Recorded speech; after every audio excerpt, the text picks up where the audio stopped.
Softball coach Kevin Werth, whose team is off to an 11-2 start this season. Of course, the two-time defending Class 4A state champs. We thought we'd come back to the sports complex and talk with Coach Werth today. Coach, you guys are 11-2 so far. How's the season going? I mean, are you guys where you expected to be? I think so. I mean, there's no doubt we'd like to be 13-0 right now, but anytime you lose a game, it could be a good thing. And I think both losses we've had, we've turned those into positives and used them to our advantage.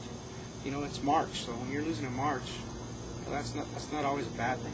We just don't want to lose in May. Along those lines, you said you guys could, in your tournament here, the Performance Auto Softball Challenge, you guys lost to Artesia, and then a week or two later went down to Las Cruces and beat up on Artesia pretty good. Is that one of those things where, like you said, that was kind of a good loss, and you guys were able to bounce back from that? It was a good loss. We knew coming into the year that I think Artesia and Silver are two of the top teams from the South in 4A. Obviously, Artesia has proven that. They beat us up here at our own place, and then they went down. They beat, at the time, Oñate was ranked number 1 in 5A. They beat them in the semifinals of the Cruces tournament before we were able to beat them down there for that championship. So we knew they were going to be a tough team, and they came in and did a great job. And they beat us. And all we did is took a look at it. How are we going to learn from this, and went from there. Earlier in the season, I saw your girls at a Farmington High game, and they were all wearing shirts with the targets on their back.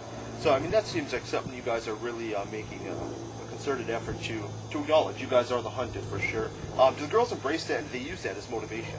I think so. I mean, they know that everybody, no matter who you play, they're gunning for you, and they want to beat you. And so, a lot of times, even a team that, hasn't looked good in previous games, when they play us, they'll play, their best game. And the girls it's just a little reminder that, hey, people are out to get you every time. And, it was a little novelty item, but I think it's true, for any state champ. I mean, Farmington baseball, I'm sure they got to use target on their back. Bloomfield softball, they got a target on their back. And, us, of course, we're, like you said, the hunt today. Everybody wants to beat us. And, the girls work hard, and they're up to the challenge. And, we just take it one day at a time, one game at a time, and see how it goes.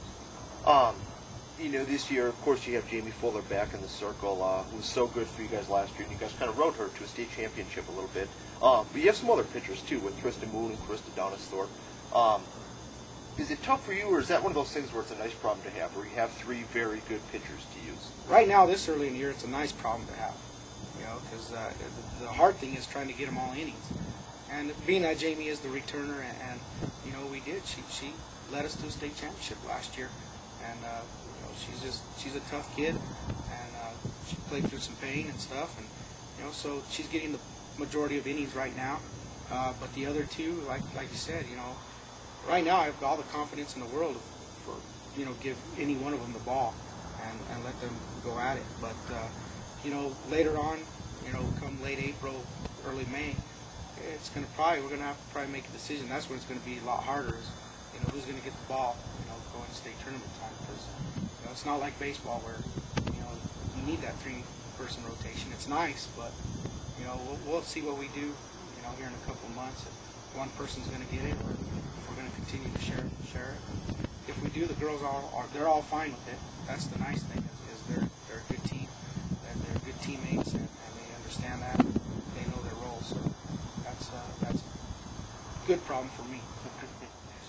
I was just down at Kirtland yesterday. A very good team out there. They're 10-3 and ranked number 6 in the state. Aztec is 4, and you and Farmington are up in the top 2. At least last week's poll could change this week.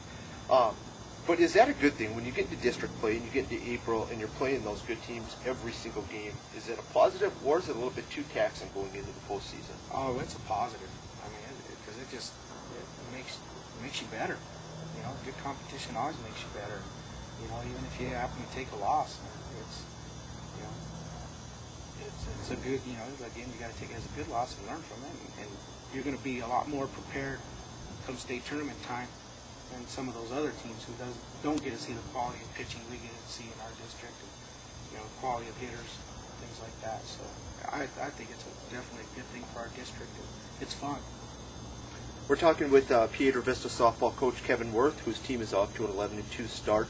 You guys opened district play on April 11th. Coach, you're in your fourth year here. You guys have won state championships the past 2 seasons. Last year ranked number 23 in the country in the USA Today poll. A lot of players back. You know, would it be anything less than a championship? Would you be able to consider a successful season? Well, I mean, of course that's the ultimate goal, but you got to look at the big picture too. These are young ladies, they're teenagers. There's a lot more to life than softball. Although, you know, they get a lot of pressure put on them, and you know, but I don't think if we happen not to win it this year, is it a failure? No. I mean, you know, these kids, they come out and work hard, and hopefully they're learning more than softball. They're learning some life lessons, and you know, things that are going to make them better people in the future. And, you know, some are going to go on and play in college and get their education by using softball as their avenue, and some aren't. And you know, I don't know if any of them will ever make a living playing it. So, you know, like you said, I don't know if it would be considered. You know, we definitely do want to win it. Aside from the pitchers, who are some other girls who've done a nice job of winning this spring? We got a couple of starters that have started for us the last 4 years since I've been here. Our third baseman, who missed the majority of last season, has come out this year, and she's started out great, and that's Valerie Cloverdance. She used to be a pitcher as well, and this year she decided she wanted to concentrate on defense and hitting. And, you know, it's shown. Behind the plate, Chanel Ewan had to fill some big shoes, and Samantha Davis had caught every game since I'd been here until this year. And Chanel stepped in, and she's doing a great job behind the plate. How much do the girls rely on some of the experience from the past 2 seasons, especially the girls who have played through some of those state championship games? Not only how much do they rely on that experience, but how much does it help them, where maybe they have a little bit more of a desire to get back there and win another state championship?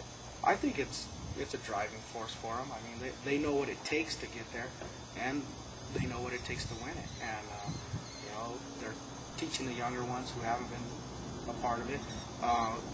We've been fortunate in the fact that we've had some of those younger ones. They may not have got a lot of playing time, but they came up last year at the end of the year, and they did practice for the state tournament, and they dressed for the state tournament and everything. So they got the experience, just not the playing experience. So they saw what it takes and everything. So, you know, I think it's definitely a bonus for us to have that experience. So, you know, not necessarily is it going to help us win another one, but I think it's definitely in our favor as far as the experience goes.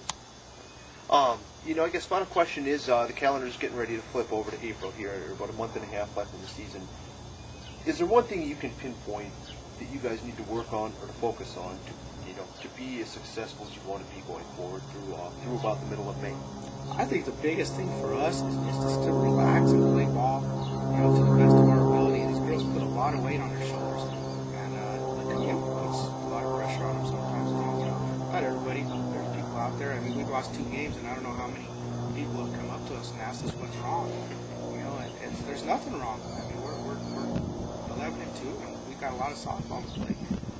So it's just relaxing, playing our brand of softball, and, you know, just, you know, working hard every day and taking it one day at a time, one game at a time, and, you know, respecting all our opponents, and you know, but not fearing them, and going out and executing things like that, just the normal stuff that any coach would probably tell you, execution and stuff like that. But like I said, when you got to face, you know, Alyssa Ram, you got to face, you know, Leah Becker, who threw against Farmington, was awesome the other day. Heather Hackins, little knockeye girl from Kirtland, you know, Harrison from Shiprock. I mean, you're facing a lot of good pitchers. You know, it's going to be tough. Piedra Vista softball coach Kevin Werth. Coach, about a month and a half left in the season. We wish you the best of luck here going forward. All right, thanks, Luke. Appreciate it.